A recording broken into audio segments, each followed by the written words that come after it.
17 years ago, Yaakov Berg and his wife Naama stumbled upon something unbelievable: a 2,500-year-old cave dating back to the time of the Great Jewish Revolt against the Romans.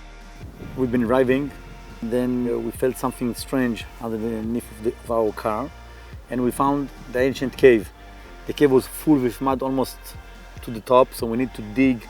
And in this very cave, they uncovered something even more astonishing: an ancient gold coin from 67 CE, when the land of Israel was under Roman rule. The Jews tried to kick them out, to fight for their freedom. And you can see on one side of the coin it's amphora, it's a wine bottle.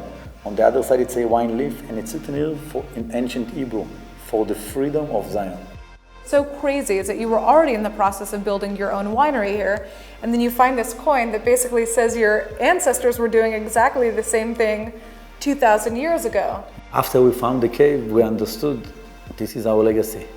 This cave has become home to one of Israel's most famous wineries, Psagot, which was chosen as Israel's top wine producer in 2018. This is just part of the Psagot vineyards. They're located in the chalky terraces of the Binyamin region in Judea and Samaria. Every single bottle of Psagot wine is imprinted with an exact replica of the coin that Yaakov and Naama found. Today we're producing more than 300,000 bottles. About 70% of our production go to export. It's maybe the biggest in Israel. So the majority of what we're seeing here right now is actually going to be consumed abroad. Yes, straight from exactly. Judea and Samaria. If you really want to taste Israel, if you want to taste Judea and Samaria, you want to taste the land, that's the way to do it. So if you can take a look, this is that stone, this is the ancient wine press. You can see a hole just here on the floor. Right. There is one hole here and one hole here. They lift up the stone, I can show you the stone. Yeah.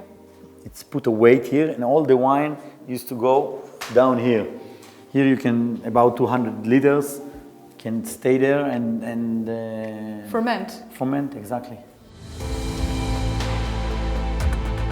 Today, tourists from around the world come to Psagot to see the historical landscape, take part in guided tours, and of course drink some very fine wine.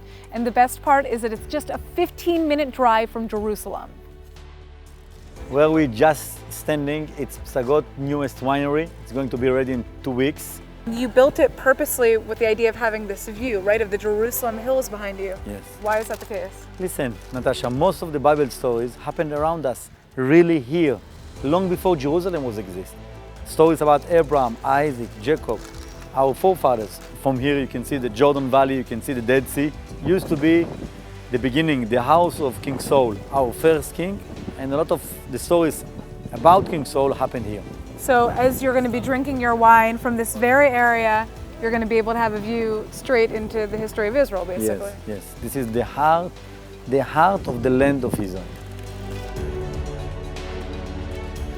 For 2,000 years, that land was a desert. Nothing was growing here.